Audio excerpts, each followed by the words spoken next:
আমাদের আজকে টপিক হচ্ছে matrix, elementary row operations, row reduction, echelon form, invariant আর হচ্ছে row equivalence.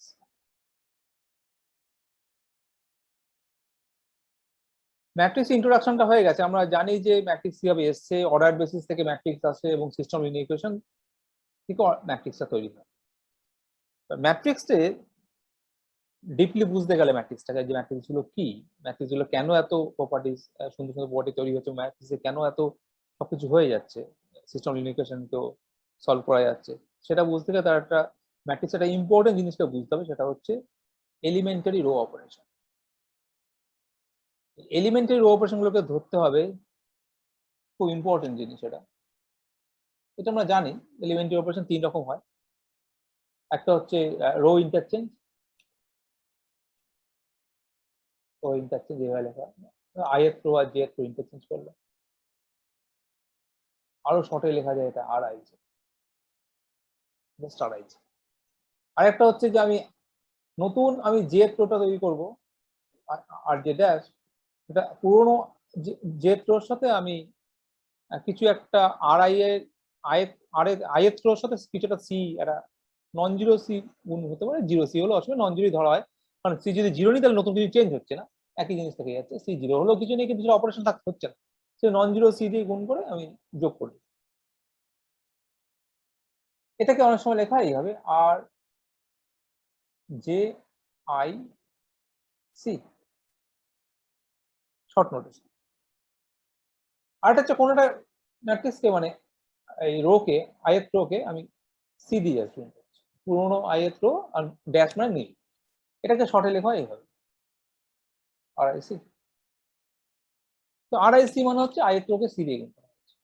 R J I C মানে যে রোটা চেঞ্জ হয়েছে, যে রোটা চেঞ্জ হবে সেটা গুণ হবে না, আর যেটা গুণ হবে সেটা চেঞ্জ হবে। আইএফ রো গুণ হলে সেটা চেঞ্জ হবে না, চেঞ্জ হচ্ছে জেথ রো, জেথ রো কিন্তু গুণ হয়।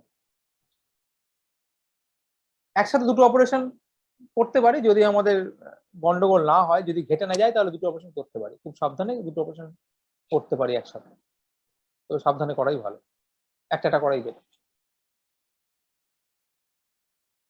এলিমেন্টারি অপারেশনের সাথে একটা ব্যাপার, সেটা হচ্ছে যে এই তিনটের মধ্যে এমন একটা অপারেশন আছে যেটা কিন্তু বাকি দুটো অপারেশন দিয়ে করা সম্ভব, সেটা খুঁজে বার করতে হবে কোন অপারেশনটাকে বাকি দুটো দিয়ে করা সম্ভব। মানে তিনটে না, দুটো দিলেই হয়ে যাবে, কিন্তু একটু সময় লাগবে, আর তিন চারবার স্টেপে সেটা হবে, একটা স্টেপেই করে দিচ্ছি। এর সাথে রো অপারেশনের সাথে সিস্টেম লিনিয়ার ইকুয়েশনের কি সম্পর্ক, খুব ক্লিয়ার। আমি যদি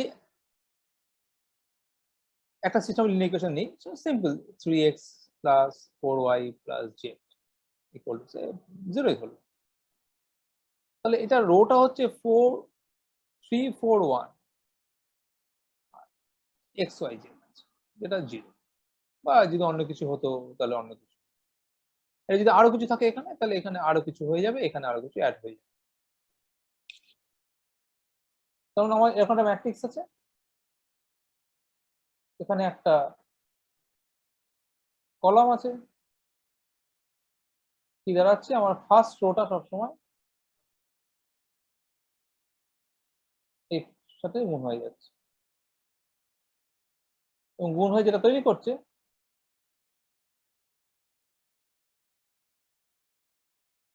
সেটা ফার্স্ট এলিমেন্টটা তৈরি করছে।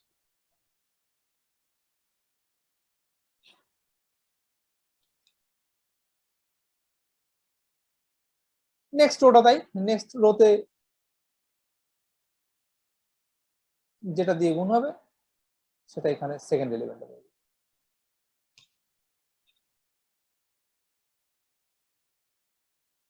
এবারে ইকুয়েশন গুলো আসলে রো গুলো এক একটা ইকুয়েশনকে বোঝাচ্ছে।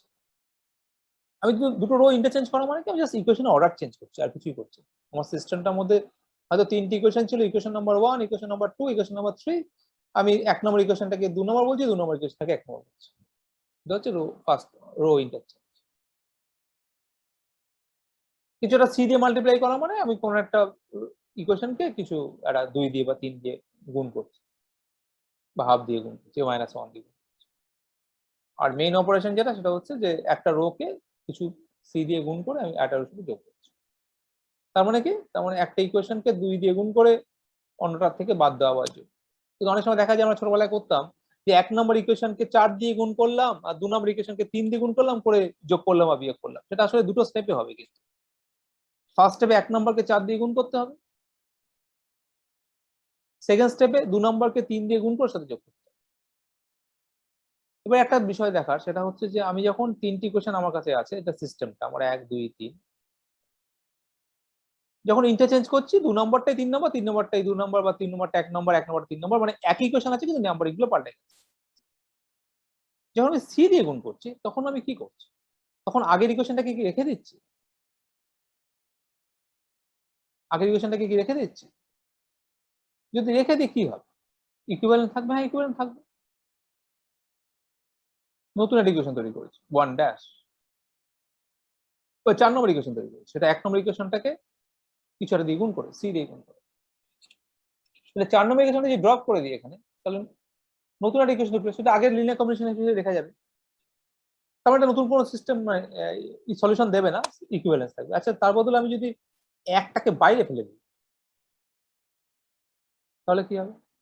সিস্টেমটা ইকুইভ্যালেন্ট থাকবে? ইকুইভ্যালেন্ট থাকবে, কারণ 4টাকে যেমন 1 দিয়ে তৈরি করা সম্ভব, 1টাকে 4 দিয়ে তৈরি করা সম্ভব, কারণ আমি সিটা কিন্তু নন জিরো নিয়েছি। এখন তাহলে 1 2 3 আর 2 4 2 3 একই সিস্টেম। এবার দেখা যাক কেউ হয়তো একটা 5 নম্বর ইকুয়েশন তৈরি করছে, কি হবে? 2 নম্বর ইকুয়েশন থেকে সে হয়তো, বা ওই 4 নম্বর ইকুয়েশনটা যেটা 3 দিয়ে গুণ করেছিলাম, সেটাকে হয়তো তার থেকে ও 3 নম্বর ইকুয়েশনটা কিছুটা দিয়ে গুণ করে, কিছুটা দিয়ে গুণ করে, ও 3 নম্বর ইকুয়েশন থেকে কিছুটা দিয়ে গুণ করে বাদ দিয়েছে বা যোগ করেছে। এটা 5 নম্বর ইকুয়েশন। সে 5 নম্বর ইকুয়েশনটাকে আমি যখন এখানে রাখবো,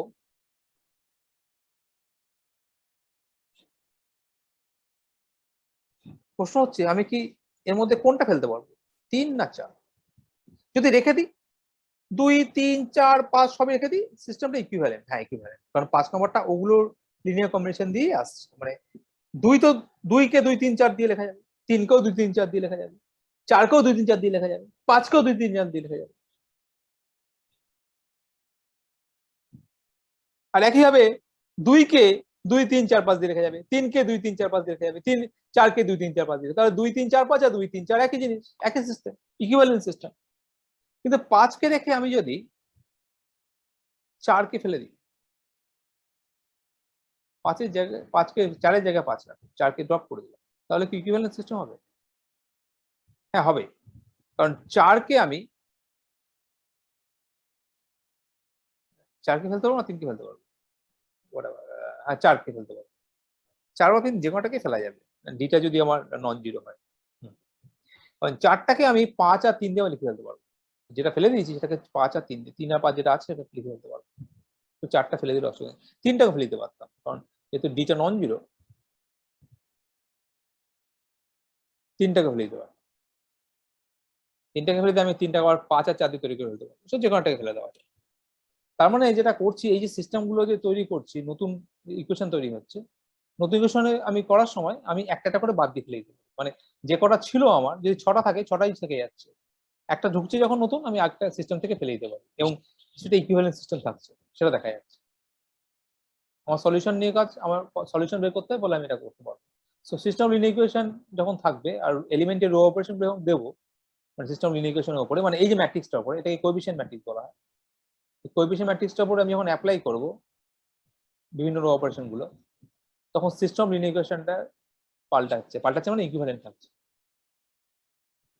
আমরা সবকটাকে রেখে দিতে পারতাম, অ্যাকচুয়ালি তাই করা হয়, সবকটাই থাকে আমাদের। যখন ক্লাস 7 8 বা 9 অঙ্কটা করতাম, আমার সবকটাই থাকতো, যখন যে দরকার লাগতো নিয়ে নিতাম। আলটিমেট দরকার লাগতো না, আমরা দেখেছি যে আলটিমেট দরকার লাগতো না, কিন্তু লাগলে নিয়ে নিতাম। সবকটা থাকলেও কোনো ক্ষতি নেই, আমার 1 2 3 4 5 সবই আছে, ইকুইভ্যালেন্স।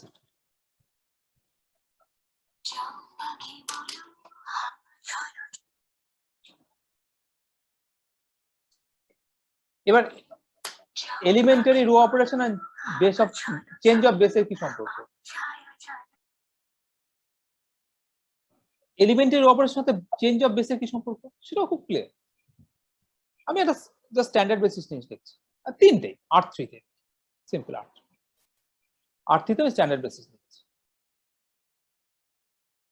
1 0 0 0 1 0 0 0 1। এটা আমার অর্ডার বেসিস, এই অর্ডারে আছে। আচ্ছা, আমি যদি অর্ডারটা চেঞ্জ করি 0 1 0, একই বেসিস রাখলাম, শুধু অর্ডারটা চেঞ্জ করলাম,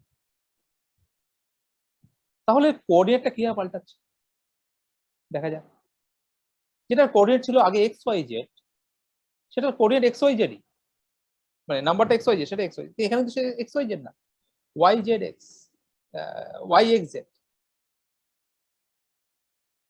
এই এক্স ওয়াই জেড যে R3 যে এলিমেন্টটা, এটা এক্স ওয়াই জেড R3 এর এলিমেন্ট, সেটা এই অর্ডার আগে পুরনো অর্ডার বিটা রেসপেক্টে, মানে স্ক্রিপ্ট বি রেসপেক্টে সেটা এক্স ওয়াই জেড একই কোঅর্ডিনেট, কিন্তু বি ড্যাশের রেসপেক্টে কিন্তু সেটা এক্স ওয়াই জেড নয়, কারণ এক্স ওয়াই জেডটা হচ্ছে ওয়াই ইনটু ফার্স্ট বেসিসে ফার্স্ট ভেক্টরটা প্লাস এক্স ইনটু, তার মানে ওর কোঅর্ডিনেটটা এই বি ড্যাশের রেসপেক্টে এক্স ওয়াই জেড R3 যে এক্স ওয়াই জেড যে এলিমেন্টটা, সেটা বি ড্যাশের রেসপেক্টে কিন্তু ওয়াই এক্স জেড। প্রশ্ন হচ্ছে ওয়াই এক্স কি করে পাবো? এই ওয়াই এক্স জেডটা অ্যাকচুয়ালি একটা অপারেশন, আচ্ছা আমি একটু দেখে নিই।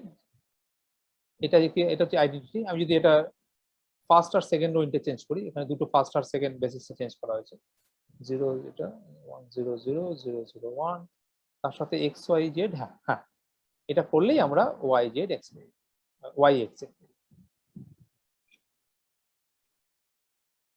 তার মানে কি দাঁড়াচ্ছে, অর্ডার বেসিস যখন বেসিসের অর্ডার ইন্টারচেঞ্জ যাবে বেসিস ভেক্টরে, সেক্ষেত্রে আসলে রো ইন্টারচেঞ্জ, তার মানে একটা আইডেন্টি ম্যাট্রিক্সের রো ইন্টারচেঞ্জ করলে করা মানে করে অ্যাপ্লাই করা মানে কোঅর্ডিনেটের উপরে আমি বেসিসটা চেঞ্জ হয়ে গেল, মানে বেসিসটা চেঞ্জ করলে আমি যদি জানতে চাই যে এই বেসিসটা চেঞ্জ করেছি আমি 6 নম্বর ভেক্টর সাথে 3 নম্বর ভেক্টরটার বেসিস চেঞ্জ করেছি বেসিসে, বাকি সব একই আছে, তাহলে কোঅর্ডিনেটগুলো কি পাল্টাবো? আমি বলবো যে একটা ম্যাট্রিক্স দিয়ে গুণ করতে হবে, যে যার আইডেন্টি ম্যাট্রিক্সের 3 নম্বর আর 6 নম্বর রোটা ইন্টারচেঞ্জ করে যাওয়া হয়। তো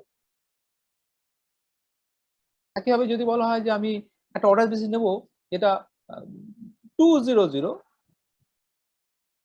0 1 0 0 0 1, এই অর্ডার বেসিস রেসপেক্টে আমার যেটা এক্স ওয়াই জেড, ধরা যাক 1 1 1, এই R3 এলিমেন্টটাই এই অর্ডার বেসিস রেসপেক্টে কি হবে, half 1 1, half into first vector plus 1 into second vector plus 1 into second vector. এটা কি হবে? একই জিনিস। আমি এলিমেন্টারি আইডেন্টি ম্যাট্রিক্সের ক্ষেত্রে ফার্স্ট রোটাকে হাফ দিয়ে গুণ করব, হাফ দিয়ে গুণ করলে যে ম্যাট্রিক্সটা হবে সেটা দিয়ে গুণ করলেই আমি কোঅর্ডিনেটটা এই কোঅর্ডিনেটটা পেয়ে যাব হাফ 1। একইভাবে যদি কেউ বলে যে আমি একটা কাজ করব, আমার কাছে 3টে এলিমেন্ট আছে বেসিসে, আমি ফার্স্ট বেসিসে ফার্স্ট ভেক্টরটাকে চেঞ্জ করতে চাই, চেঞ্জ করে আমি নতুন একটা বেসিস ভেক্টর করতে চাই, দুটো রাখবো, 2 আর 3 আমি ঠিক রাখবো। আমি ফার্স্টটাকে চেঞ্জ করতে যেমন হবে যে ফার্স্টের সাথে সেকেন্ড ভেক্টরটাকে 2 দিয়ে গুণ করে যোগ করে যে ভেক্টরটা আসছে সেই ভেক্টরটাকে ফার্স্ট ভেক্টরকে রিপ্লেস করব, এবং সেটা বোঝা যাচ্ছে যে যেহেতু সেকেন্ড ভেক্টরকে 2 দিয়ে গুণ করে যোগ করেছি, এটা স্টিল ইট ইজ ইন্ডিপেন্ডেন্ট এবং স্প্যান করবে, ইন্ডিপেন্ডেন্ট হলেই স্প্যান করবে যেহেতু 3টে। এই বেসিসের রেসপেক্টে কোঅর্ডিনেটগুলো কি হবে? দেখা যাবে যে এটাও একটা ম্যাট্রিক্স দিয়ে গুণ, যে ম্যাট্রিক্সটা কিনা আইডেন্টিটি ম্যাট্রিক্সের উপরে একটা এলিমেন্টারি রো অপারেশন দিয়ে আসবে, যেটা হচ্ছে ওই টাইপের এলিমেন্টারি অপারেশন। এবং কোনো ম্যাট্রিক্সের উপরে যখন কোনো এলিমেন্টারি রো অপারেশন দিয়ে যে ম্যাট্রিক্স গুলো আসে তাদের বলা হয় এলিমেন্টারি ম্যাট্রিক্স। কোন ম্যাট্রিক্সের উপরে, মানে আইডেন্টিটি ম্যাট্রিক্সের উপরে যখন এখানে আছে পরে আছে, কোনো আইডেন্টিটি ম্যাট্রিক্সের উপরে এলিমেন্টারি অপারেশন দিলে অ্যাপ্লাই করলে যে ম্যাট্রিক্সটা পাওয়া যায় একটা এলিমেন্টারি অপারেশন, সেটা হচ্ছে বলা এলিমেন্টারি ম্যাট্রিক্স। মানে অর্ডার বেসিস যদি চেঞ্জ করা হয়, এবার এমন হতে পারে আমি অর্ডার বেসিস 3টাকে চেঞ্জ করবো, কিন্তু আস্তে আস্তে কাউকে 2 দিয়ে গুণ করলাম, কাউকে 3 দিয়ে গুণ করে যোগ করলাম, অর্ডারিংটা চেঞ্জ করা খুব একটা ইম্পর্টেন্ট কিছু নয়। সেক্ষেত্রে ওই ম্যাট্রিক্সটাকে এলিমেন্ট ম্যাট্রিক্সটাকে বারবার অ্যাপ্লাই করে আমি একটা নতুন ম্যাট্রিক্স পাবো, যে ম্যাট্রিক্সটা আসলে আমাকে ওই কোঅর্ডিনেট চেঞ্জটা শো করে দেবে, যে কোন এই কোঅর্ডিনেটটা এক্স ওয়াই জেডটা কি কোঅর্ডিনেট ফর্ম করবে, সেটা ওই ম্যাট্রিক্স দিয়ে গুণ করতে হবে। ম্যাট্রিক্সটা কি দিয়ে গুণ করতে হবে সেটা আমি করসপন্ডিং বেসিসটা যেভাবে তৈরি হয়েছে ম্যাট্রিক্সগুলোকে সেভাবে তৈরি করতে হবে। তার মানে বোঝা যাচ্ছে যেটা অর্ডার বেসিসের সাথে একটা ম্যাট্রিক্সটার সঙ্গে অর্ডার বেসিসের একটা ওতপ্রোত রিলেশন রয়েছে। যে অর্ডার বেসিস থেকে আমি নতুন অর্ডার বেসিস যে করলাম সেটা একটা ম্যাট্রিক্স থেকে আসছে, বা এটা যদি ম্যাট্রিক্স দিয়ে যদি চেঞ্জ করি, কি ধরনের ম্যাট্রিক্স সেটা ইম্পর্টেন্ট, যে কি ধরনের, যে কোনো ধরনের ম্যাট্রিক্স হলে হবে না, এটা পরে দেখবো আমরা, ফুল রো র্যাঙ্ক হতে হয়, সেক্ষেত্রে দেখা যাবে যে, এবং বেসিস হলে সেটা স্কোয়ার ম্যাট্রিক্স হয়ে যাবে, তোমার এটা ইনভার্টেবল ম্যাট্রিক্স হয়ে যাবে। ওই ম্যাট্রিক্সটার রেসপেক্টে আমি একটা অর্ডার, নতুন একটা অর্ডার বেসিস আর সবটা অর্ডার বেসিস আছে, সেটা ওই ম্যাট্রিক্সটাকে ফর্ম করে, মানে ওই ম্যাট্রিক্সটা গুণ করে যে কোঅর্ডিনেট সেটা চেঞ্জ করে দেয়। সেগুলো পরে দেখছি, তার আগে এটা দেখে নিই যে রো ইকুইভ্যালেন্সটা। এবার একটা ইম্পর্টেন্ট কোশ্চেন, যেটা ম্যাট্রিক্স আছে আমার কাছে, এই ম্যাট্রিক্সটাতে এটা স্কোয়ার ম্যাট্রিক্স নাও হতে পারে, এই ম্যাট্রিক্সটাতে আমি একটা রো অপারেশন দিচ্ছি, রো অপারেশন অ্যাপ্লাই করছি, অনেকগুলো রো, নতুন নতুন ম্যাট্রিক্স পাচ্ছি। আচ্ছা, এই যে একটা ম্যাট্রিক্স আছে এ, সেখান থেকে একটা রো অপারেশন দিয়ে একটা কিছু পেলাম বি, বা বি থেকে সি, এই যে রিলেশনটা, এই রিলেশনটা কি? এটা একটা, আমি যদি এ থেকে সি তে যেতে পারি, এটা একটা ইকুইভ্যালেন্স রিলেশন। কেন? কারণ এ থেকে যদি কেউ সি তে যেতে পারে, তো সে সি থেকে আবার এতে ব্যাক করতে পারে। সো এলিমেন্টারি রো অপারেশন দিয়ে আমি যদি এ থেকে সি তে যাওয়া যায়, তাহলে সি থেকে এতে আসা যাবে। আচ্ছা, এ থেকে এতে আসা যায় রিফ্লেক্সিভ? হ্যাঁ, রিফ্লেক্সিভ, এ থেকে সবসময় আসতে পারি। আমি প্রথম রোটাকে 2 দিয়ে গুণ করলাম, সেকেন্ড স্টেপে আমি প্রথম রোটাকে আবার হাফ দিয়ে গুণ করলাম, এ থেকে এতে চলে গেলাম, তাহলে রিফ্লেক্সিভ রিলেশন। সিমেট্রিক, মানে আমি বলতে চাচ্ছি এ আর সি এর মধ্যে একটা রিলেশন এক্সিস্ট করে যদি আমি এ কে এলিমেন্টারি রো অপারেশন অ্যাপ্লাই করে করে সি তে পৌঁছতে পারি। এটা কি সিমেট্রিক? এ কে যদি অ্যাপ্লাই করে করে সি তে পৌঁছানো, সি থেকে এতে আসা যাবে? Obviously symmetric. তার কারণটা হচ্ছে ইনভার্স অপারেশন গুলো আসলে ওই এলিমেন্টারি রো অপারেশন,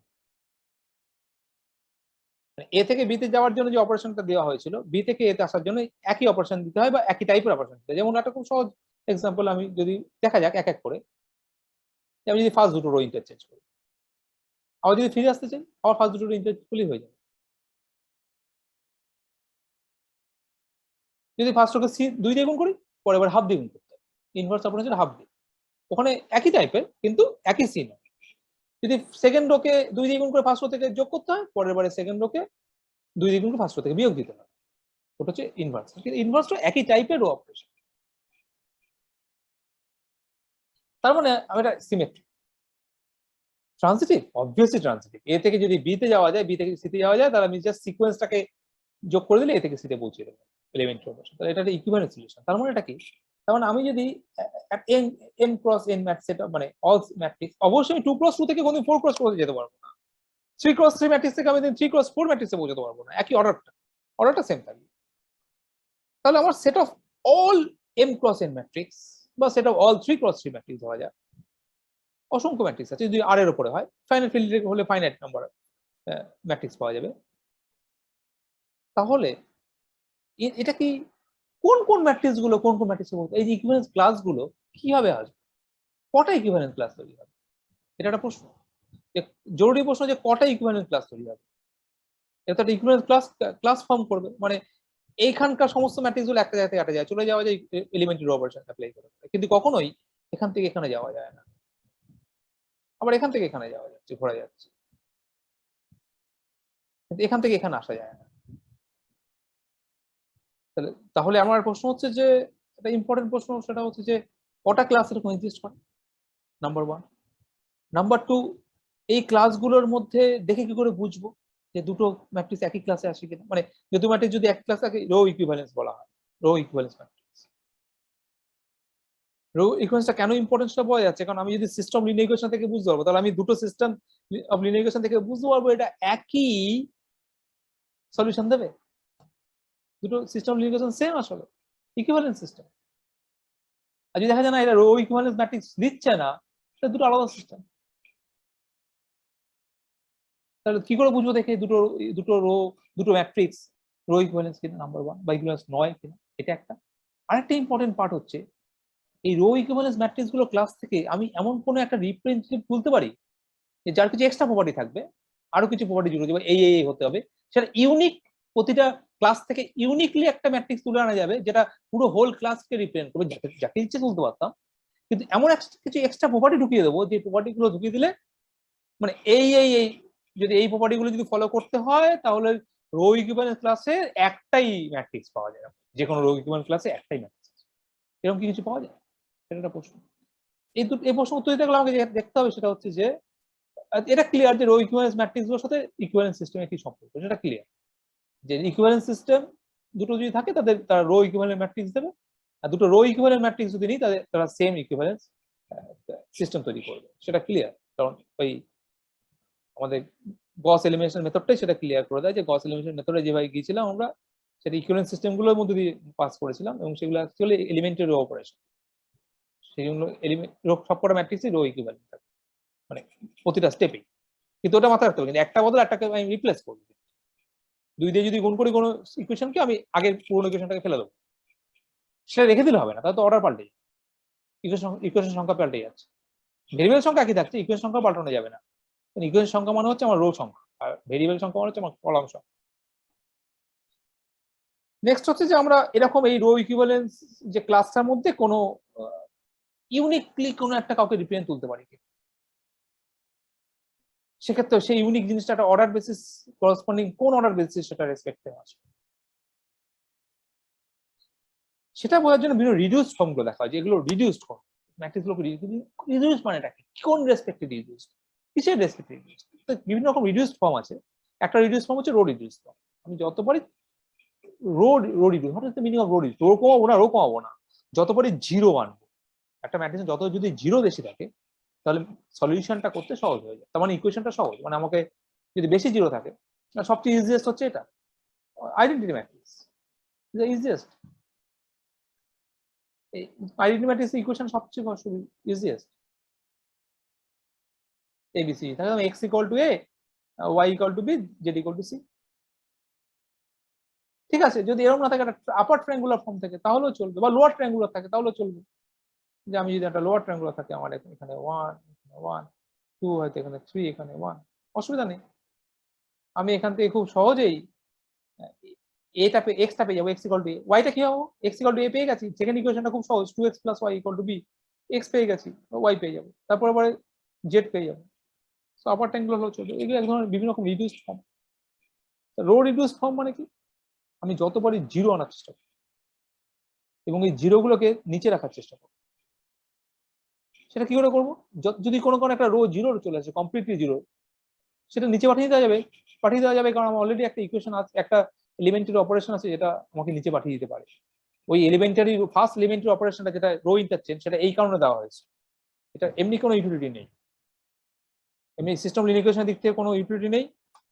একমাত্র ইউটিলিটি হচ্ছে ওই ইউনিকনেসটা আনার জন্য, আর কোনো ইউটিলিটি নেই। সলিউশনের দিক থেকে বা কম্পিটিশনের দিক থেকে কোনো ইউটিলিটি নেই। ইউটিলিটি হচ্ছে ইউনিকনেস, মানে এই জিনিসটা করতে পারলে আমি ইউনিকলি এটাকে লিখতে পারবো যে 0 0 0 তলায় লিখতে পারবো, 0 0 উপরে থাকতে পারে, ইউনিকনেসটা থাকবে ম্যাট্রিক্সটা, আর কোনো না। আমি দেখাতে পারবো যে একটা ম্যাট্রিক্স ইউনিকলি একটা ম্যাট্রিক্স।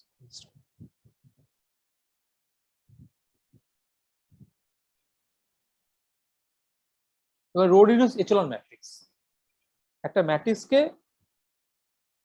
ম্যাক্সিমাম রিডাকশন করা যায় রো রিডিউস এচেলন ম্যাট্রিক্সে নিয়ে, এবং যে কোনো একটা ইকুইভ্যালেন্স ক্লাসের ক্ষেত্রে রো রিডিউস এচেলন ম্যাট্রিক্সটা ইউনিক হয়। রো রিডিউস এচেলন ম্যাট্রিক্সটা ইউনিক, এবং যে ম্যাট্রিক্সটা আসে সেটা এচেলন ম্যাট্রিক্স, এবং ওটাকে echelon form of the matrix, মানে পুরোনো ম্যাট্রিক্সটা এচেলন ফর্ম যদি বলে এই ম্যাট্রিক্স এচেলন ফর্ম কি, তাহলে সেই একটা এই ম্যাট্রিক্স দিয়ে বলে এচেলন ফর্ম কি, তাহলে সেটাকে এটাকে রো রিডিউস করে রো রিডিউস করে রো, মানে রো ইকুইভ্যালেন্ট রো অপারেশন দিয়ে এলিমেন্টারি অপারেশন অ্যাপ্লাই করে ওই স্পেশাল ফর্মটা আনতে হবে, যেটা হচ্ছে এচেলন ফর্ম। কিছু প্রপার্টিজ আছে, সেটা পরে আসছে। ওই ফর্মটা আসলে এটা ইউনিক, মানে যে কোনো ওই ইকুইভ্যালেন্ট ক্লাসে যে কোনো জায়গা থেকে শুরু করি না কেন, যে কোনো ম্যাট্রিক্স থেকে শুরু করি না কেন, রো রিডিউস এচেলন ফর্ম যখন তৈরি করবে রো অপারেশন অ্যাপ্লাই করার পরে, ওই ইউনিক ওইটাতেই পৌঁছে। তাহলে অ্যাডভান্টেজটা কি, আমার দুটো ম্যাট্রিক্সের মধ্যে রো ইকুইভ্যালেন্ট কিনা সেটা চেক করব না, এ আর বি রো ইকুইভ্যালেন্ট কিনা চেক করবো না, আমি দেখবো এ এর রো রিডিউস এচেলন ফর্মটা কি, বি এর রো রিডিউস এচেলন ফর্মটা কি। দুটো রিডাকশন ফর্ম যদি সেম দিয়ে দেয়, তাহলে আমি বলবো যে তার মানে এ রো রিডিউস এচেলন ফর্মটা ই, আর বি এরও ই, তাহলে বলো এ আর বি রো ইকুইভ্যালেন্ট, কারণ এটা ইকুইভ্যালেন্স রিলেশন। এ থেকে বি তে যাওয়া যায়, বি থেকে এ থেকে ই তে যাওয়া যায়, বি থেকে ই তে যাওয়া যায়। আমি জানি এটা সিমেট্রিক্যাল, ই থেকে বি তে যাওয়া যায়, তাহলে এ থেকে বি তে যাওয়া যায়, বি থেকে ই তে যাওয়া যায়। ট্রানজিটিভ প্রপার্টি, যেমন এ থেকে বি তে যাওয়া যায়।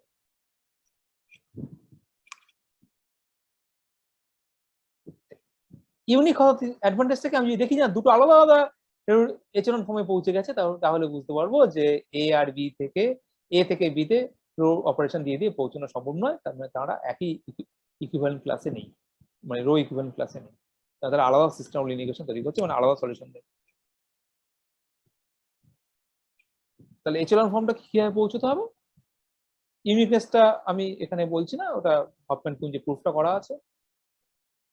ফার্স্ট হচ্ছে যে কোনো ফার্স্ট রো শুরু হবে একটা 1 দিয়ে, কিছু 0 দিয়ে শুরু হতে পারে, তারপর শুরুটা ফার্স্ট নন জিরো এলিমেন্টটা 1 মাস্ট বি, 0 দিয়ে শুরু হতে পারে, কিন্তু first non zero element must be 1, সেটা করে দেওয়া সম্ভব, ইজিলি করে দেওয়া সম্ভব। ফার্স্ট নন জিরো এলিমেন্টটা যদি আমার 5 হয়, আমি 1/5 দিয়ে গুণ করে দেবো। তারপরে এখানে কি আছে আমার দেখা দরকার, এটাকে লিডিং 1 বলা। নেক্সট হচ্ছে এই যে 0 তার নিচে সব 0 রাখতে হবে, এই 0টার নিচে সব 0 রাখতে হবে। কেন, যদি এই নিচে 1 থাকে না, এই নিচে যদি 1 থাকতো, আমি সেকেন্ড রোটাকে এখানে যদি 1 থাকতো, এই পজিশনে যদি 1 থাকতো, তাহলে কি করতাম, আমি রো ইন্টারচেঞ্জ করতাম। রো ইন্টারচেঞ্জ করলে আমার ফার্স্ট রোটা শুরু হতো 1 দিয়ে, ফার্স্ট এলিমেন্টে 1 করে ফেলতে পারতাম। তখনই সম্ভব, তখনই এটা দেখবো যে ফার্স্ট রোটা, ফার্স্ট নন জিরো এলিমেন্টটা 3, মানে হচ্ছে আমি এটা বুঝতে পারছি যে 0 নিচে সবকটা 0, যদি না থাকতো আমি ফার্স্ট রোতে আমি আগে 1 নিয়ে আসতে পারতাম, এবং এই যে লিডিং 1 এর নিচে সব 0 থাকবে, সেটা কি করে সম্ভব, সেটা খুবই ইজিলি সম্ভব। যেটা লিডিং 1 নিচে যদি 2 থাকে, আমি ফার্স্ট রোকে 2 দিয়ে গুণ করে সেকেন্ড রো থেকে বাদ দিয়ে দেবো, তাহলে সেকেন্ডে 0 চলে আসবে, লিডিং 1 নিচে সব 0 থাকবে। তারপরে কোথাও এখানে 0 থাকতে পারে, তারপরে একটা 1 শুরু হবে, আবার 1 না হলে আবার সে একই। তার মানে কি, তার মানে যে রো গুলো ওপর দিকে আছে তার লিডিং 1 এর কলাম পজিশনটা কম হবে, আর যে রো গুলো পরে মানে 1 নম্বর রো থেকে 2 নম্বর রো, তার লিডিং 1 এর মানে ফার্স্ট নন জিরো এলিমেন্টটা হচ্ছে 1, সেই লিডিং 1 এর পজিশনটা কলাম ওয়াইজ পজিশনটা ফার্স্ট রো পরে হবে। তার মানে ফার্স্ট রো লিডিং 1টা যদি R1 পজিশনে থাকে, সেকেন্ড রো লিডিং 1টা যদি R2 পজিশনে থাকে, nth রো লিডিং 1টা যদি Rn পজিশনে থাকে, তাহলে এই R1 R2 Rn এটা স্ট্রিক্টলি ইনক্রিজিং সিকোয়েন্স।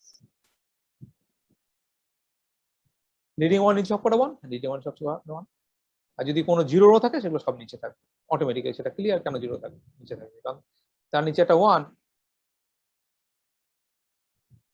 ও লিডিং 1 এর এই উপরে গুলো কিন্তু 0 হবে, ওপর নিচ সব 0 হবে। সেটা কি করে সম্ভব, সেটা খুব সহজেই সম্ভব।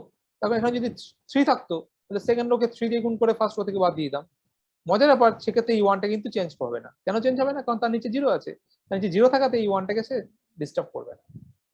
এরপরে যদি কোথাও একটা 1 থাকে, তারপর এখানে একটা 0 কিছু থাকতে পারে 3, তারপর 0 থাকতে হবে, কারণ তারপরে যদি 0 না থাকতো, তারপরে যদি 1 থাকতো, তাহলে এই 3 আর 1টাকে 0 করে দেওয়া সম্ভব। তার মানে কি, তার মানে 3টে কন্ডিশন, একটা সমস্ত 0 রো গুলো নিচে চলে যাচ্ছে, লিডিং 1টা ফার্স্ট যারা প্রথম দিককার রো তাদের প্রথম দিককার কলামে আসবে, লিডিং 1 এর উপর নিচে সব 0 থাকবে, আর যেগুলো লিডিং 1 নয় বা অন্য কিছু, তার উপর নিচে যাইতে থাকতে পারে, এখানে একটা 1, এখানে একটা 3, তারপরে সব 0। তারপর 0 তার কারণটা খুব সহজ, কারণ তারপর 3 নিচে 1 হলে সেটা তো লিডিং 1 হয়ে যেত। এবং দেখানো যায় এটা ইউনিক, এবং শুধু ইউনিক নয়, আমাকে দেখাতে হবে যে কোনো ম্যাট্রিক্সকে এই রো রিডিউস এচেলন ফর্মে নিয়ে যাওয়া সম্ভব। সেটা প্রুফটা হফম্যান কুঞ্জে আছে, আমি এখানে এই লেকচার সেটা দিচ্ছি না, একটু ক্যালকুলেশন করে দেখানো যায় যে স্টেপ বাই স্টেপ যে কোনো ম্যাট্রিক্সকে আমি এরকম রো রিডিউস এচেলন ফর্মে পৌঁছতে পারি, এবং এই রো রিডিউস এচেলন ফর্মটা ইউনিক, দুটো ফর্ম পায়। এটা echelon form consistency solution set of system linear equation. System linear equation কখন কনসিস্টেন্ট হবে, যখন তার একটা সলিউশন এক্সিস্ট করে।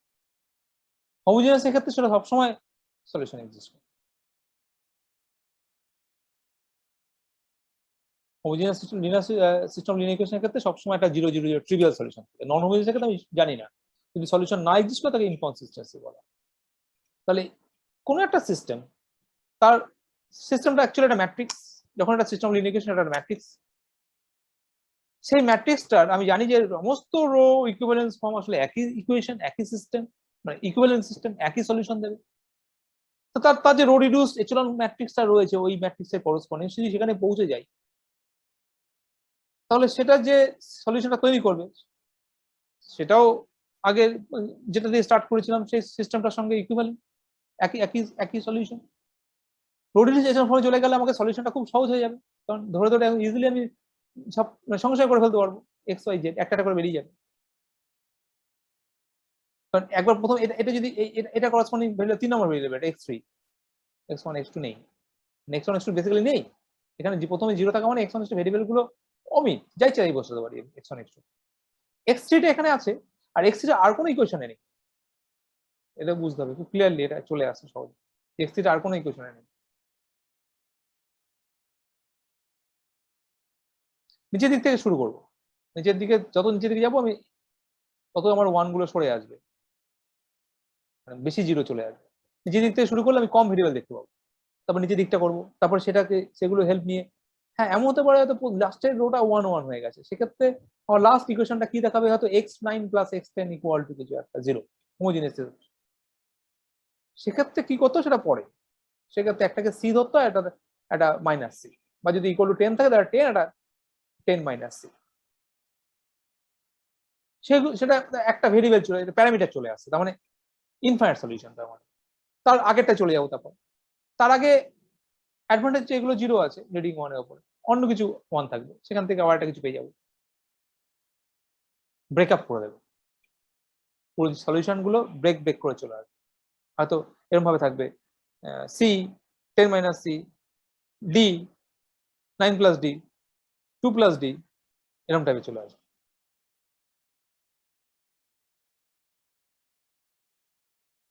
এচেলন ফর্ম থেকে কি বুঝতে পারবো কনসিস্টেন্সি কিনা? হ্যাঁ, তার জন্য যেটা করতে হবে সেটা এই যে সিস্টেমটা আছে তার করসপন্ডিং যে ম্যাট্রিক্সটা, আর এখানে একটা ম্যাট্রিক্স আছে যেটা 0 হলে তো কনসিস্টেন্ট, যদি 0 না হয়, নন হোমোজিনিয়াস হয়, তাহলে কি করব, তাহলে যেটা করব সেটা ওই যে রো অপারেশনটা কিন্তু এখানেও একইভাবে প্রযোজ্য। আমি যদি এখানে দুটো ইন্টারচেঞ্জ করি তাহলে এই দুটো কিন্তু ইন্টারচেঞ্জ হয়ে গেল, তো ইকুয়েশনটার মধ্যে যেটা আছে, তার মানে আমি যদি পাশাপাশি লিখি, এটা অগমেন্টেড ম্যাট্রিক্স বলে, কোএফিশিয়েন্ট ম্যাট্রিক্সটাকে লিখলাম, পাশে জাস্ট একটা কলামকে অগমেন্টেড করে দিলাম, তার মানে কি হবে, আমি দুটো ইকুয়েশন ইন্টারচেঞ্জ করা মানে পুরো রো ধরে ইন্টারচেঞ্জ, মানে এই এলিমেন্টটাকে ইন্টারচেঞ্জ করব, একটাকে 2 দ্বিগুণ করে অন্যটার সঙ্গে যোগ করতে গেলে আমাকে সেই ডান দিকের কলামটা তো একই কাজ করবে, সেটাই করি আমরা 9 এ যখন দেখেছিলাম সেই কাজটাই করেছিলাম।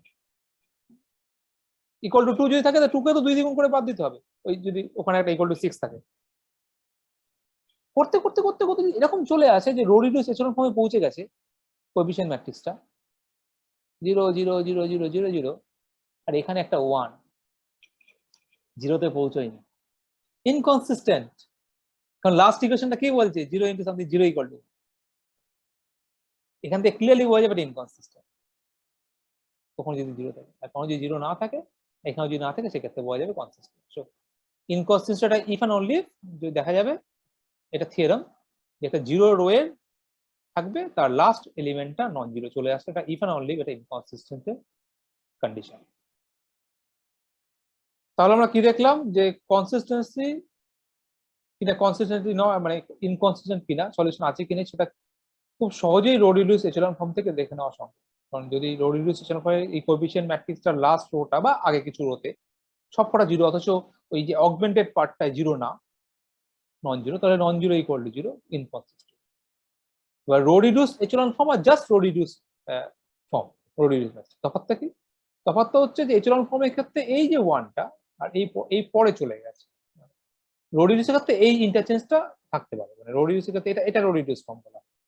ধরা যাক 0 0 1 0 0 0 1, এটা লিডিং 1, তাহলে এটাও লিডিং 1, এখানে হয়তো একটা 1, আর এখানে হয়তো একটা লিডিং 1 এর নিচে, এটা এখানে একটা কাজ করি, এটা একটু অন্য কিছু করি, লিডিং 1 নয় 2, এটা 1 থাকতেই পারে, লিডিং 1 0 0, এটা কিন্তু এচেলন ফর্ম নয়, এটা রো রিডিউস ফর্ম, এটা রো রিডিউস ম্যাট্রিক্স, কিন্তু এচেলন ফর্ম। রো রিডিউস কেন? কারণ স্টার্টিং হয়েছে 1 দিয়ে, লিডিং 1 আছে, লিডিংটা 1 করতে হবে, আর ওপর নিচে 0 করে দিতে হবে, লিডিং 1 এর ওপর নিচে 0 করে।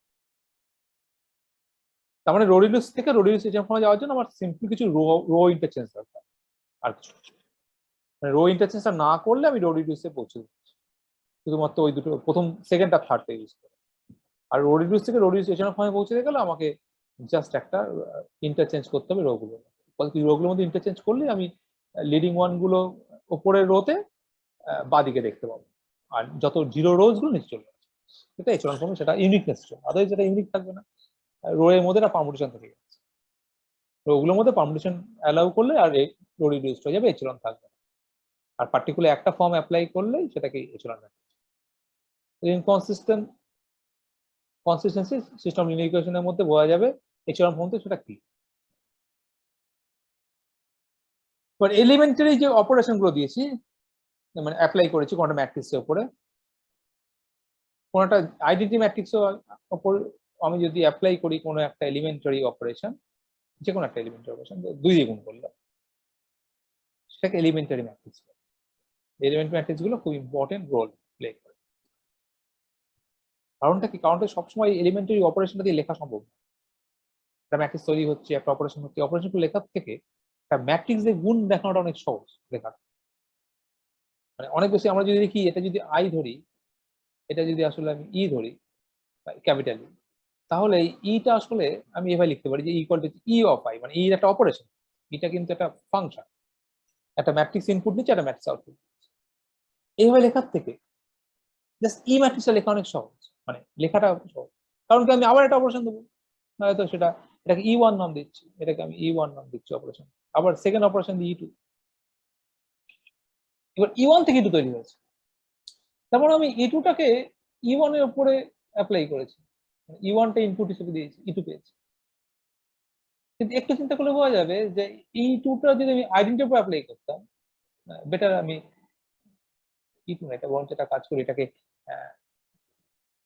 আই ওয়ান বলি, এটাকে আই টু। সো বেসিক্যালি ই ওয়ানটাই হচ্ছে আমার I one, I one apply করেছি, সেটা আমি আই টু। কিন্তু আমি যদি ই টুটা আই এর উপর অ্যাপ্লাই করতাম, সেটা আমি আই টু ম্যাট্রিক্স নাম দিচ্ছি, তাহলে আই টু আই ওয়ানটাই অ্যাকচুয়ালি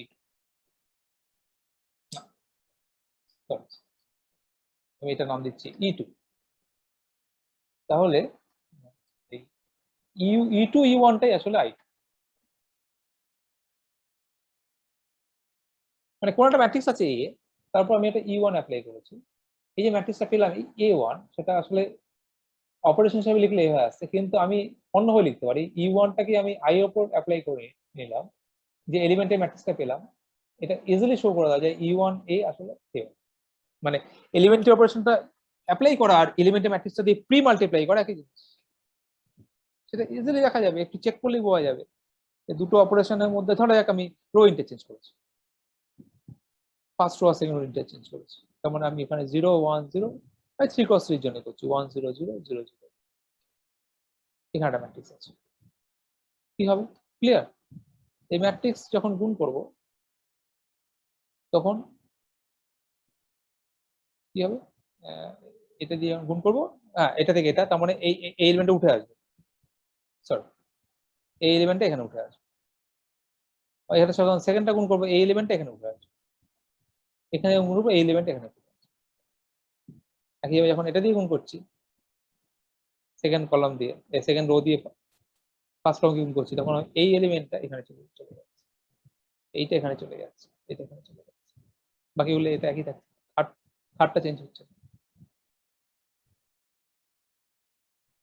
শুধুমাত্র এই অপারেশন আমি যদি সি দিয়ে গুণ করতাম, মানে 2 দিয়ে গুণ করছি যদি ধরা যায় ফার্স্ট রোটাকে, সেটা কোনো একটা ম্যাট্রিক্স যদি গুণ করি, সেটা আসলে ফার্স্ট রোটাকেই 2 দিয়ে গুণ করা, আর কিছুই জাস্ট ফার্স্ট রোটা 2 দিয়ে গুণ করা। কারণ এই ফার্স্ট রোটা, এই টুটা আসলে সবসময় এফেক্ট করবে এর উপরে, এই তিনটে এলিমেন্টের উপরে, বা যে কটা এলিমেন্ট আছে ফার্স্ট রোর উপর এফেক্ট করবে, সেকেন্ড রোর উপর কখনোই নয়।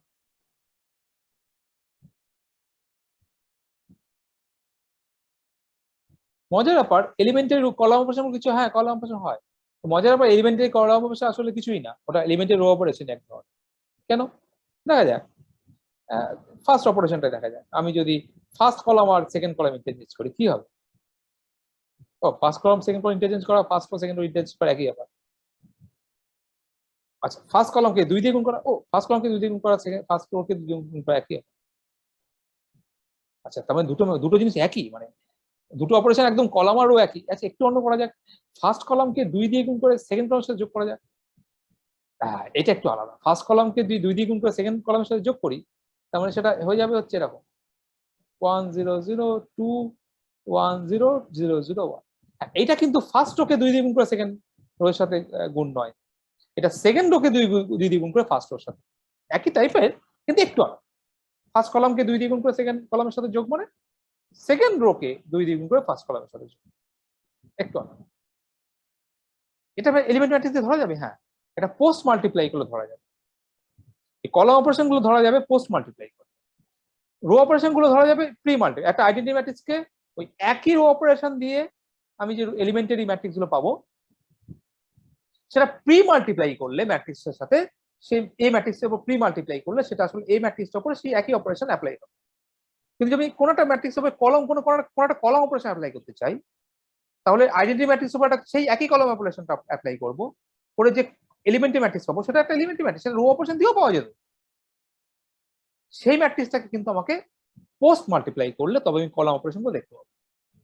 সেটাকে যদি প্রি মাল্টিপ্লাই করি তাহলে কিন্তু সম্পূর্ণ কেটে যাবে, তখন কিন্তু কলাম অপারেশন দেখতে পাবো, অন্য কিছু রো অপারেশন দেখতে পাবো, একই টাইপের হবে কিন্তু অন্য কিছু হয়ে যেতে পারে। এখানে যা দেখলাম, হয়তো আমি ফার্স্ট রোকে 2 দিয়ে গুণ করে সেকেন্ড রোর সাথে যোগ করতে, কলামকে যোগ করতে চেয়েছিলাম, সেটা ফার্স্ট কলামকে 2 দিয়ে গুণ করে সেকেন্ড কলামের সাথে 2 দিয়ে করতে চেয়েছিলাম, আমি প্রি মাল্টিপ্লাই করে দিলে হয়ে যাবে হচ্ছে সেকেন্ড কলামকে 2 দিয়ে গুণ করে সেকেন্ড রোকে 2 দিয়ে গুণ করে ফার্স্ট রোর সাথে যোগ, কারণ ওটা রো অপারেশন দেবে প্রি মাল্টিপ্লাই করলে, ওটা করসপন্ডিং রো অপারেশন দিয়ে যেভাবে পেয়েছিলাম সেই রো অপারেশনটা ওখানে তৈরি করে। সেটা কি কলাম অপারেশন নয়? হ্যাঁ সেটা একটা কলাম অপারেশন, কিন্তু যেটা চাইছিলাম সেটা নয়। তো যেটা চাইছিলাম সেটা পাওয়ার জন্য কিন্তু আমাকে পোস্ট মাল্টিপ্লাই, একটুখানি নিয়ে দেখলেই, একটা 3x3 দেখলেই বোঝা যাবে, হাতে কলমে করে দেখলে। সো এই এলিমেন্টারি ম্যাট্রিক্স গুলো রো অপারেশন না করে কলাম করতে হয়, কলাম সেক্ষেত্রে column reduce form, column reduce form আছে, কলাম রিডিউস এক্সটার্নাল ফর্ম একই, আবার কলাম রিডিউস এক্সটার্নাল ফর্ম তৈরি করতে পারি, সেটা ইউনিক না, সেটা একটা প্রশ্ন, জরুরি প্রশ্ন, যে এই কলাম রিডিউস ফর্ম গুলো কি সিস্টেম লিনিয়ারের সাথে একইভাবে যুক্ত? সেক্ষেত্রে সিস্টেমটা কি পাল্টে যাচ্ছে? এটা কিন্তু একটা চিন্তা করার বিষয়, সিস্টেমটা কি পাল্টে যাচ্ছে? হ্যাঁ সিস্টেমটা কিন্তু পাল্টে যাচ্ছে। কি মনে হচ্ছে যে আমাদের x1 আমি যখন আছি ওখানে তো জাস্ট তলার থেকে না নিজেই যোগ করছে, x1 প্লাস x2 প্লাস পাল্টে যাচ্ছে কিন্তু, কারণ ধরা যাক এরকম আমার ইকুয়েশনটা ছিল এরকম, এটাই সিম্পল আইডেন্টি ম্যাট্রিক্সটা দেখি, এক্স ওয়াই জেড ধরা যাক কিছু একটা আছে এখানে 1 2 3, কলাম অপারেশন করলে আমি কি করবো, আমি ফার্স্ট কলামকে যত সেকেন্ড কলাম যোগ করতে চাই, তাহলে আমি এটা পেলাম, সেটা করসপন্ডিং কোন ইকুয়েশন তৈরি করবে বুঝতে পারছি না,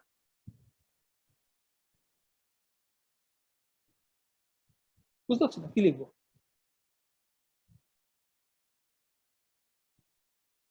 সেটা বুঝতে পারতাম যদি আমি এই এক্স ওয়াই জেডটা বাঁ দিকে লিখতাম, মানে ফ্রি করতাম, তাহলে আবার একই গেল, সেক্ষেত্রে আবার ক্লিয়ার কি হতে যাচ্ছে। এটা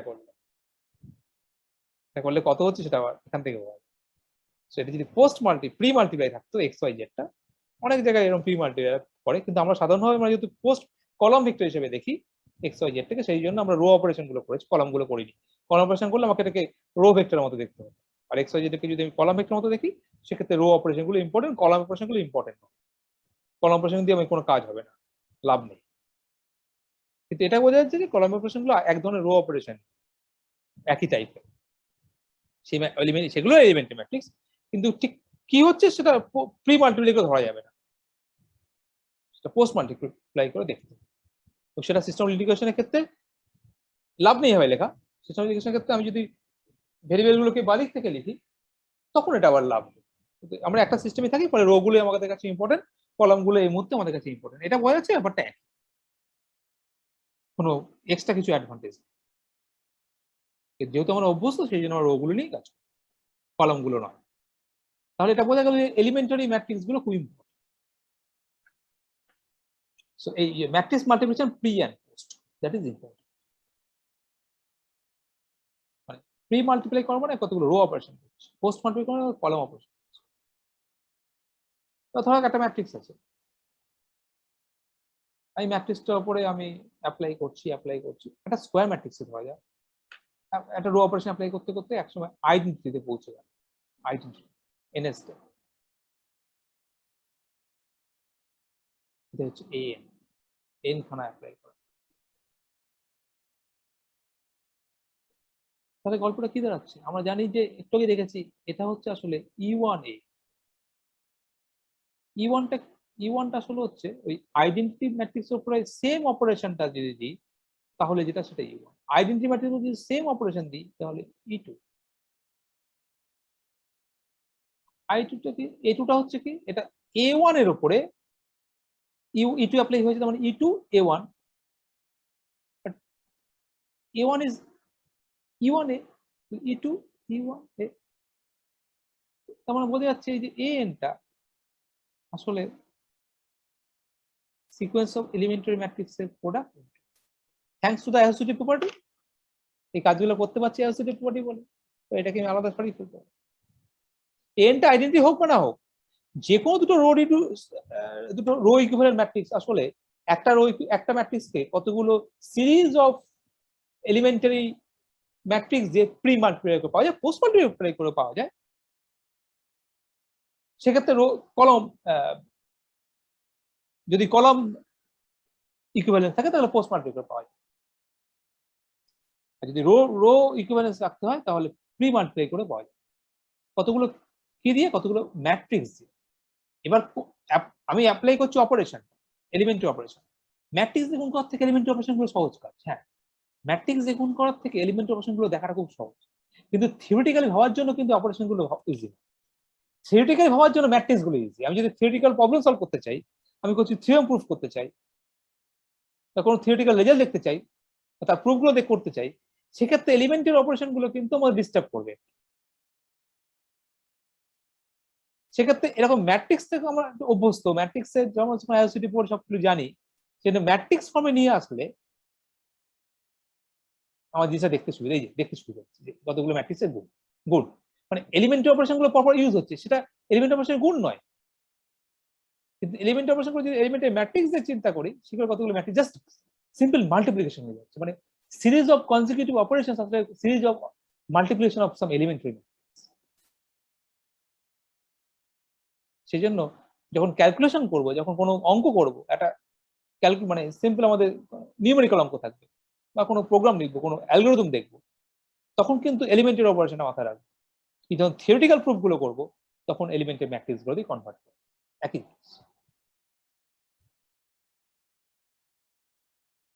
এবং এটা যদি আমি আইতে পৌঁছাতে পারতাম তাহলে কি হতো?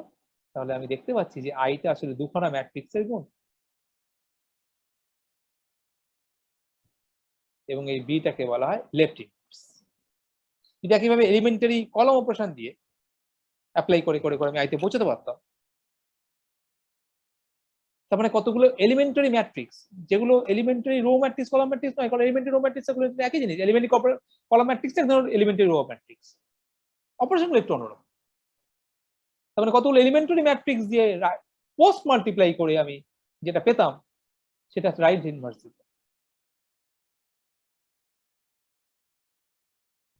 অবভিয়াসলি আমাকে স্কোয়ার ম্যাট্রিক্স দিয়ে স্টার্ট করতে হবে, কারণ আমাকে আলটিমেটলি আই স্কোয়ার ম্যাট্রিক্সে পৌঁছতে হচ্ছে। না, আমি ভুল বলেছি, যদি দুটোই যেতে হয় তাহলে আই স্কোয়ার ম্যাট্রিক্স হতে হবে, কারণ আমি একটা স্টাডি করতে পারি 3x4 দিয়ে, তারপরে একটা বি পেতে পারি যেটা, না, আইডেন্টিটি ম্যাট্রিক্সের উপরেই অ্যাপ্লাই করতে হবে, না, স্কোয়ার ম্যাট্রিক্স হতে হবে, কারণ এলিমেন্টারি ম্যাট্রিক্স গুলো এক ধরনের স্কোয়ার ম্যাট্রিক্স। এলিমেন্টারি ম্যাট্রিক্স যেহেতু স্কোয়ার ম্যাট্রিক্স, মানে বিটাকে আমি ওইভাবে 4x3 লিখতে পারি না, বিটাও 3x3 লিখতে হবে, তার মানে এটাকে 3 হতে হবে, রাইট। তার মানে এটাকে একটা স্কোয়ার ম্যাট্রিক্স দিয়ে স্টার্ট করতে, কারণ যদি স্কোয়ার ম্যাট্রিক্স দিয়ে স্টার্ট না করি, আমি এলিমেন্টারি ম্যাট্রিক্স দিয়ে গুণ করে করে আমি আইডেন্টিটিতে পৌঁছতে পারবো, কারণ এলিমেন্টারি ম্যাট্রিক্স সব স্কোয়ার ম্যাট্রিক্স। কারণ রো অপারেশন করলে কিন্তু আমার অর্ডারটা চেঞ্জ হচ্ছে, যেহেতু রো অপারেশন করলে আমার অর্ডারটা চেঞ্জ হচ্ছে না, আমাকে আইতে পৌঁছতে গেলে সেম অর্ডার নিয়ে স্টার্ট করতে হবে। আই এর যাওয়া, আই একটা স্কোয়ার ম্যাট্রিক্স, স্কোয়ার ম্যাট্রিক্স দিয়ে একই অর্ডারে স্কোয়ার ম্যাট্রিক্স দিয়ে শুরু করবো। সেটা মাথায় রাখতে হবে, এলিমেন্টারি ম্যাট্রিক্স গুলো কিন্তু স্কোয়ার ম্যাট্রিক্স। একটা প্রশ্ন থাকতে পারে যে আমি লেফট ইনভার্স পেলাম, রাইট ইনভার্স পেলাম না, এটা কি হতে পারে? বা রাইট ইনভার্স পেলাম কি লেফট ইনভার্স পেলাম, হতে পারে? আনসার হচ্ছে নো। লেফট ইনভার্স থাকলে অটোমেটিক্যালি সেটা রাইট ইনভার্স চলে আসে, পাওয়া যায়।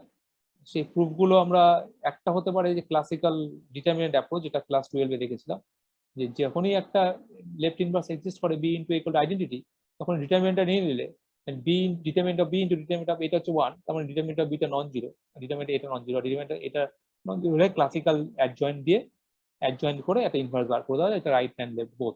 কিন্তু আমি যদি ডিটারমিনেন্টটাকে অ্যাভয়েড করতে চাই বা অ্যাডজয়েন্ট এই জায়গাগুলো অ্যাভয়েড করতে চাই, তাহলে কি প্রুফ করা সম্ভব? হ্যাঁ, তাহলেও আমি এলিমেন্টারি রো অপারেশন দিয়ে এবং ওই সিস্টেম লিনিয়ার ইকুয়েশন দিয়ে প্রুফ করা যায়।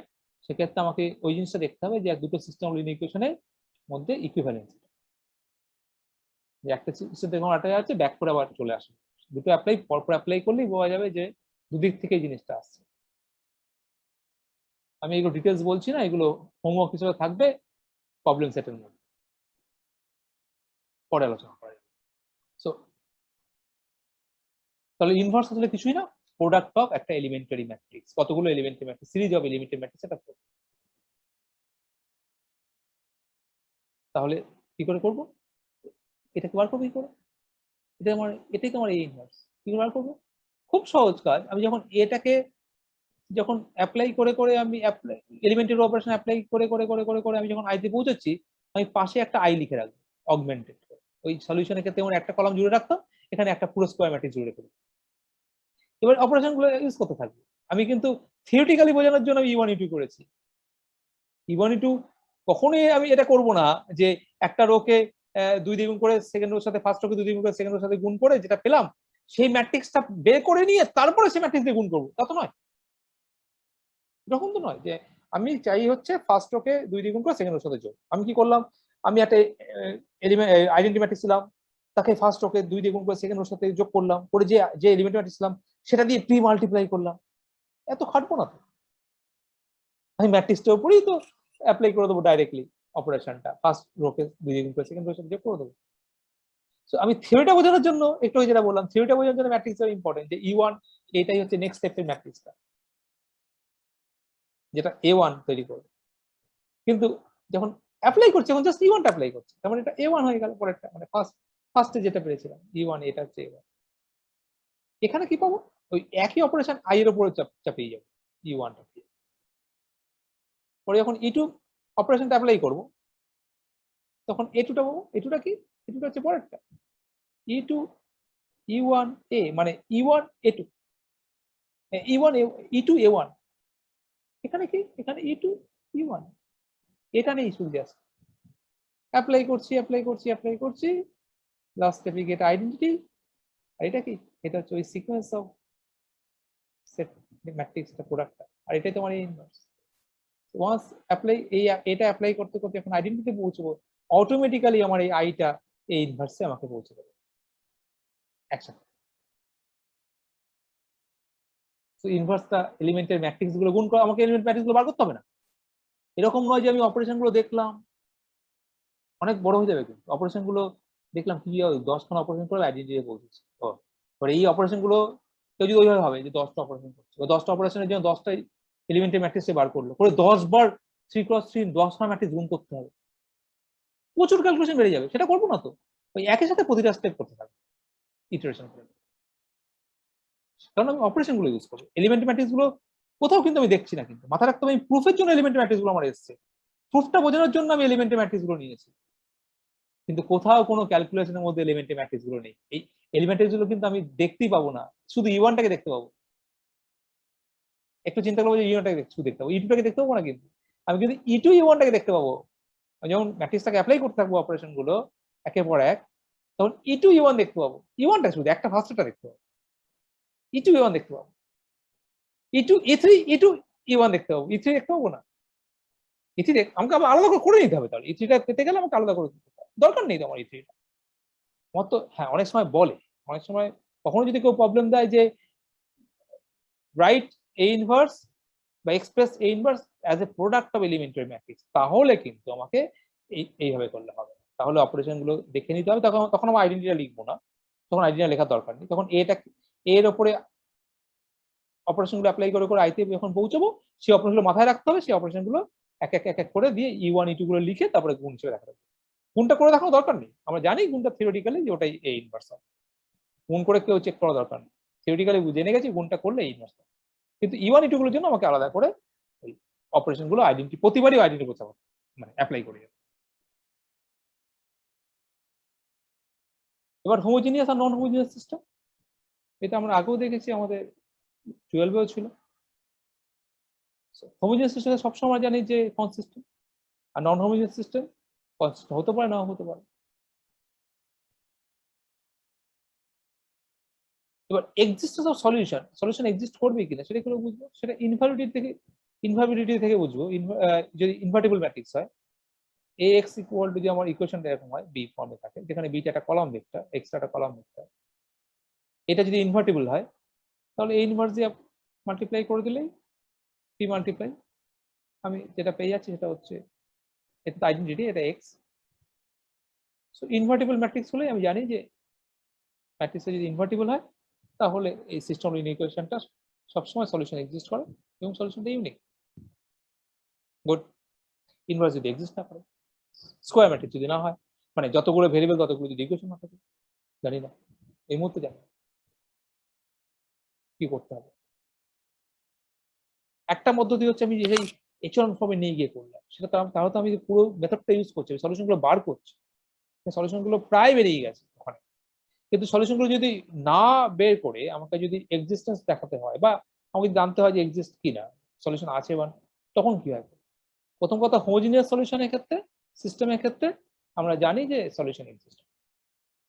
এবার মজার ব্যাপারটা কি, মজার ব্যাপার যদি এটা করসপন্ডিং রিডিউসড ইকুয়েশনটা নিয়ে নিই, এটা রিডিউসড